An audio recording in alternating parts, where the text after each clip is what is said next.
La presse.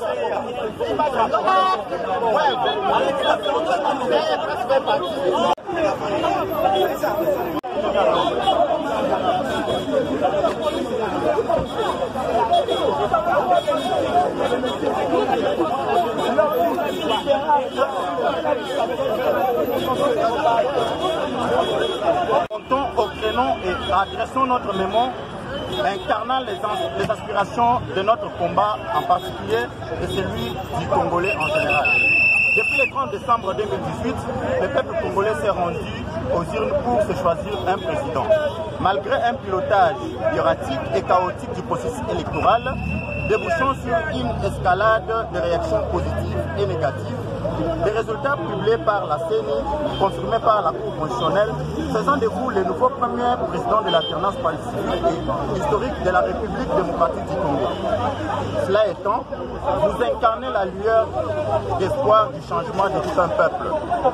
Considérant le contexte de morosité dans lequel évolue notre peuple, lui qui longtemps souffert à cause des atrocités dues à l'instabilité politique, conséquence logique de la crise de légitimité des institutions étatiques ainsi que vacillantes, tourne la page à cette triste histoire et suscite l'espoir freiné par l'absence des institutions de l'État. Conduire ce développement, en l'occurrence les gouvernements. Considérant que tout projet politique dépend du timing, les objectifs et des moyens clairs assurant à cet effet une dialectique harmonieuse pour sa réussite, rappelant l'importance du facteur temps dans l'aboutissement du projet politique. Les activistes pro-démocratie notent malheureusement la lenteur et l'inertie dans la mise en place du gouvernement devant mener la politique globale du pays. À cet effet, nous venons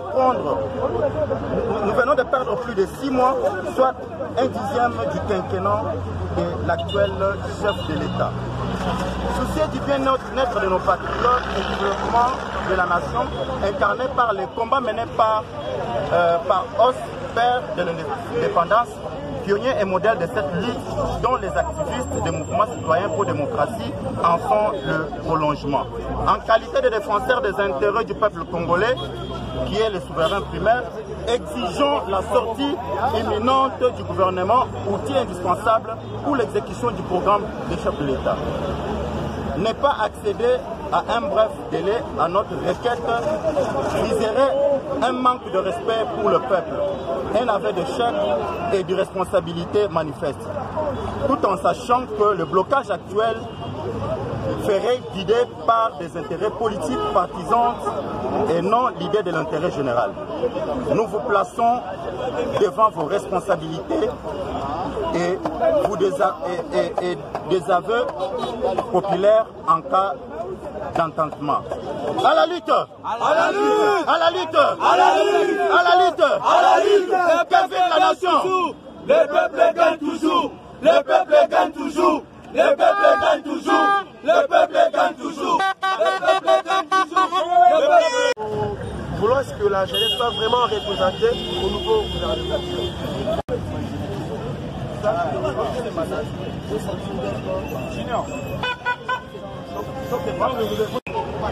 Bonjour. Voilà, tout à l'heure, objectif, il y a sitting pour marcher des affaires. Objectif, il y a sitting pour que marche aux leaders. Biso tous les jeunes, tu vas dans la première population. Tu vas dans la première population. Population, aza ko souffrir na siko ndeto loba boye. Soki to lobby eza nini, eza grâce que gouvernement est limité. Yango tozo exiger gouvernement ebima na lombango puisque situation oyo ezala un peu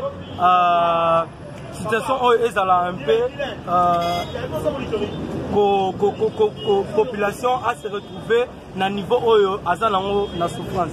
Merci beaucoup fidèles internautes de 3W Officiel Télévision. Vous allez wana na bandeko, il y a un mouvement citoyen, il y a Echa, il y a Lucha, il y a plusieurs mouvements citoyens. Oh, les lois Samani, on a fait des senga sortis il y a un gouvernement.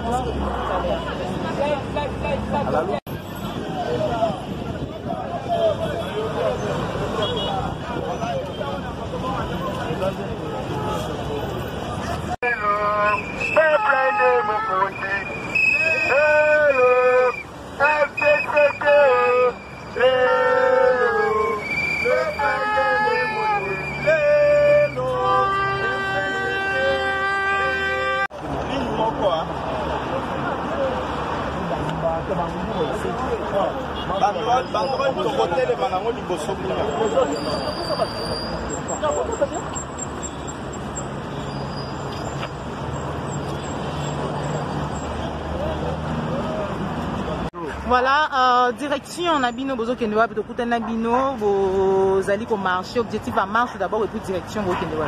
Bozo Kendewa, il y a hôtel de gouvernement. Ouais.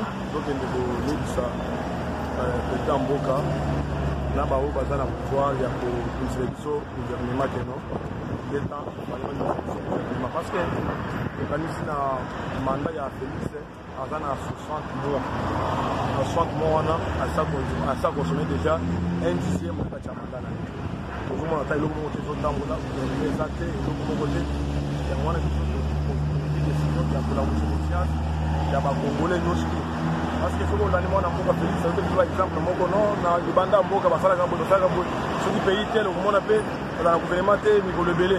Mais il faut qu'on ait un pays, on a ce mon AFDC. Il y a un autre qui est le Togo, qui est dans le Boulou.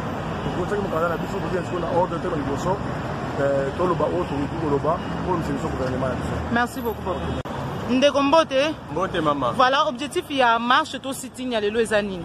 Lelo peuple congolais abimi na balabala aye na o babenga soki hôtel du gouvernement ko réclamer gouvernement et bimambango na lombango pe na mbango parce que peuple congolais a telemi afandi alembi.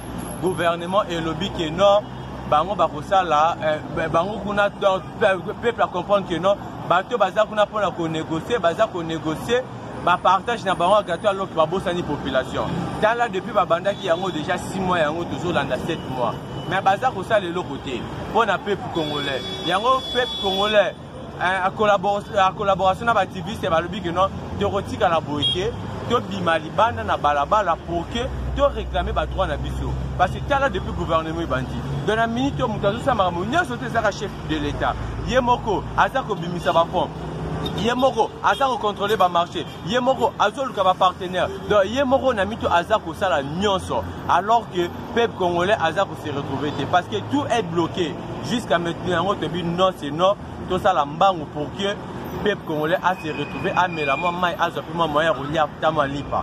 Merci beaucoup, Ndeko. Merci beaucoup.